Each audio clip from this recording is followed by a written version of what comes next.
Hello, Another Bird here. In this video, I was going to take a look at these two antique watch clocks, talk a little bit about the history of them, and pick some locks on them. If you haven't seen these before, they haven't been used in a long time.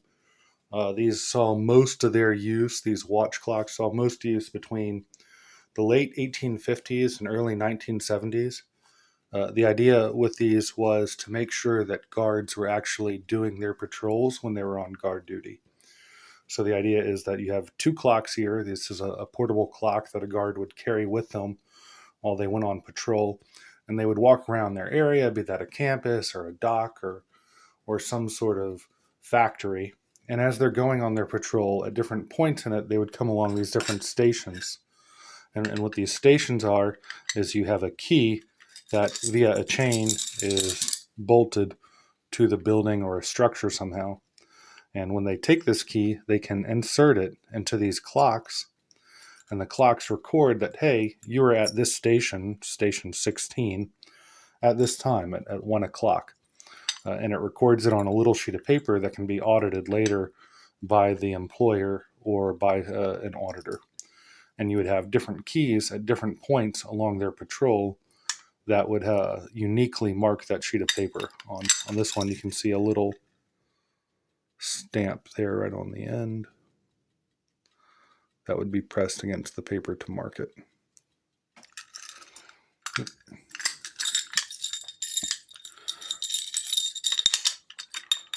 So let's go ahead and take a little bit of a closer look at these. I'll start with this one and then I'll go on to this one. I got this on eBay. I got a very good deal on it because nobody else bid on it. But I do not know the manufacturer of it for sure. I've looked at it and I've taken pictures of it and I've searched online, and I haven't seen this exact model anywhere. Well, not one that looks exactly like this. I also don't see any maker's marks on the outside here to make it obvious who manufactured it. Based on this like casing, this hinge right here, the numbering on this knob, I think most likely it was made by Hahn in the late 1890s or very early 1900s, but it may have also been made by, I think, Johannes Burke. In either case, it probably would have been made in Germany and come over to the U.S. Late 1800s or early 1900s. What you can see in this one is when we open it up, you can see that we have a little sheet of paper here. This one would have been for about 13 hours, and you can even hear that ticking as it goes. In the middle, we've got a little post here that you would wind up. You rotate it clockwise with a clock key like this. Rotate that clockwise to wind it up. And then it'll, as it goes, if you were to insert a key here, it would, and you would rotate that key, it would then press the key against the paper. The paper would get pressed against what, I don't know if this is ink or some type of carbon paper, but it would press against that and it would leave those little marks that you see there as they went to different points along the station. This one also has a small post right here on the side. I'm not sure, this may have been used for tamper detection to cut the paper as you open and close this. This one doesn't seem to cut the paper. I don't know if it's damaged or if it was actually for a different purpose that I'm not aware of. It's very possible you could take this apart and look at the internal clock and figure out exactly who manufactured it, but I don't really want to take it apart like that. I'm more concerned I would break something. It has a basic like cabinet style lock in there. This is not the original key that came with it. This is just a key that I made for it. So it looks very much just like a handcuff key and works like a handcuff key as far as I can tell.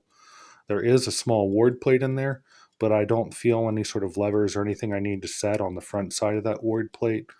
It's possible there is actually a lever there and it's just stuck in place from, I don't know, 100 years of gunk, but I don't think so. I think it's just a very simple cabinet lock, like a handcuff lock. If you're curious about the key, let me just give you some real quick measurements for it. I mean, if you have keys, that's the easiest way to make your own. But if you don't, I know this might be helpful for trying to order some. Okay, so that gives you a rough idea of what you need there. Yeah, and then you just file down the top till it can slide in, and then start filing from this side backwards. So this way to that direction until you can rotate it. Like so. Pick it open.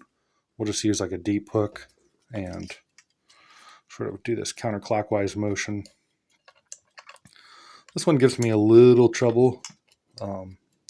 Actually more trouble than I feel like handcuffs do a lot of the time. Just a little gunky, I guess. But we can get it if we keep scraping at it.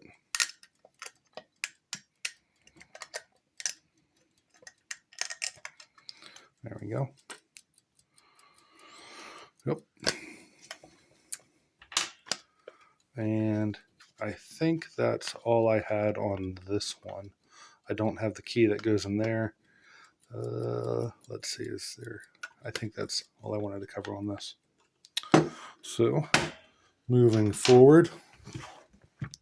This watch clock is made by the Detex Corporation. Detex Corporation is still in business. They're outside of, actually says right here, New Braunfels, Texas. So yeah, they're still in business.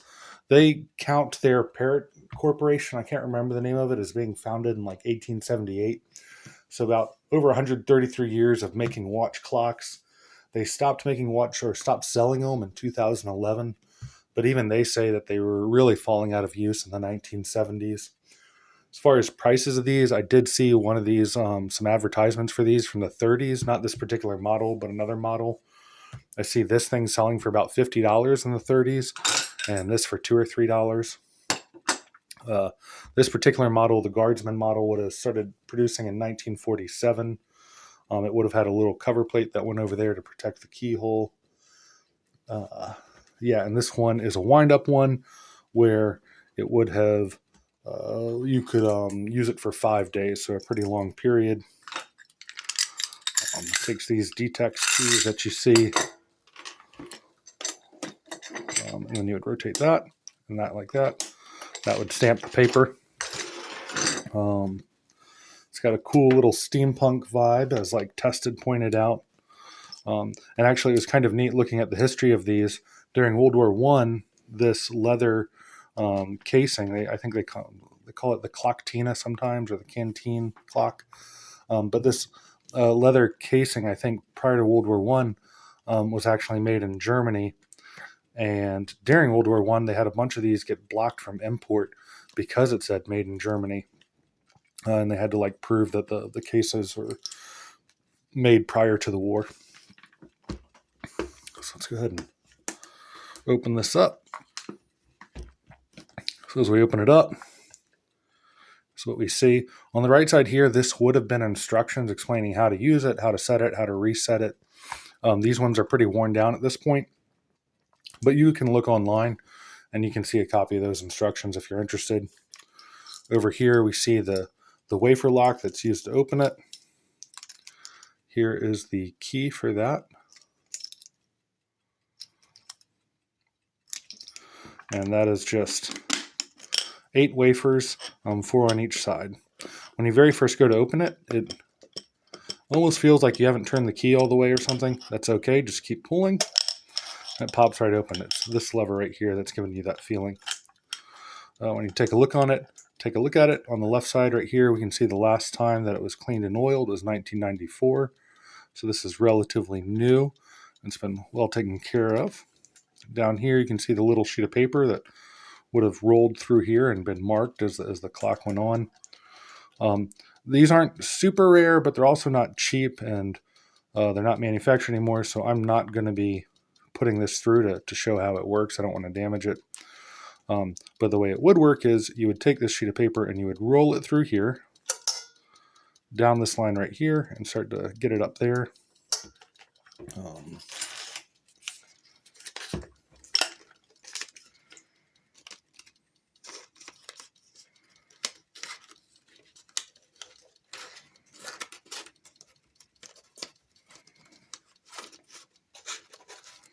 If you'd have something like that, you would press down. And then as the clock turned, this would rotate. It would go through little holes in there, and it would push this strip through. And this strip would go through and just sort of coil up around the edges as it went on. As the keys went in here, excuse me,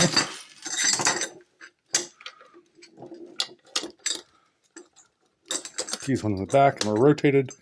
They'd emboss it, and a little mark would be left on the strip. This doesn't use any sort of ink. The other one, or any sort of carbon paper or anything like that, is just embossing it.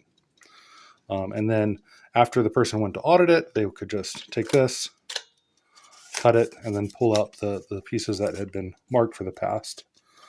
So yeah, that's the general idea with it. Let's see. I'm not sure if you can see that little mark from the key, but that would have coordinated with a time slot that's on that piece of paper. Okay, so one of the neat things about this is that it also has tamper detection. So just because you can pick the lock and open this doesn't mean you're going to get away with it. So if you look over here on the right side, so you notice that there's this little hook for when we open and close it. And what that hook does is, if you look here, there's a little plunger. And as I push this in and out, you can see it right there by set tape, how that little metal bar comes out. So what that means is, when you close this, it's going to punch a hole through the tape. And when you open it, it's going to punch a hole through the tape. So even if you find a way, so let's say you have picked the lock, and maybe you can open this just enough. There's a lip there, but maybe you can open it just enough that you can cut this. So you cut this piece off, or you manage to unscrew it from this side, reverse those screws. Okay, so you haven't punctured the tape opening it, but now you need to close this too. So if you have to reattach this, when that goes back down, it's still going to puncture the tape. Or, if somehow you were able to reverse screw these, I don't think you'd be able to screw them back in. I think that's a little bit of stretch of the imagination. So I feel like it's pretty good tamper detection. I don't have any ideas off the top of my head that would get around it realistically. If anyone else has ideas, I would definitely be curious to hear them. But it seems like a pretty reliable device as far as tamper detection. But, and I'm not sure if I showed you these real quick. So you've got two posts there, one for winding the clock up and one for setting the clock. You'd use a key like that for that. Okay, so let's go ahead and pick this lock too. So a lot of times these locks rake open super easy, and it just makes life real convenient. But this one does not want to rake open real easy for me. So we're going to have to pick it. All right. Sorry, just trying to get a good angle here.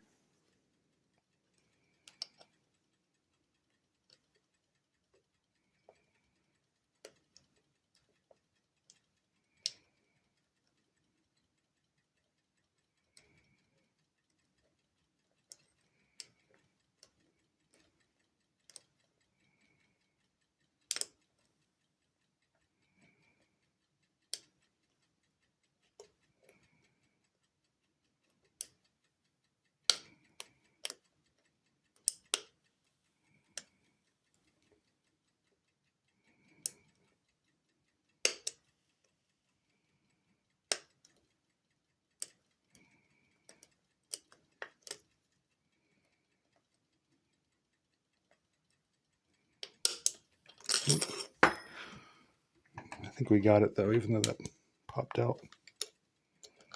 Yeah, we got it. Cool. Yeah.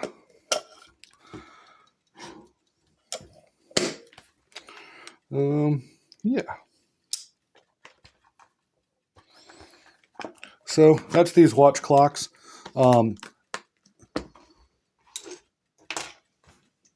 Check out check out Detox's, not Detox, excuse me, um, Detex's website.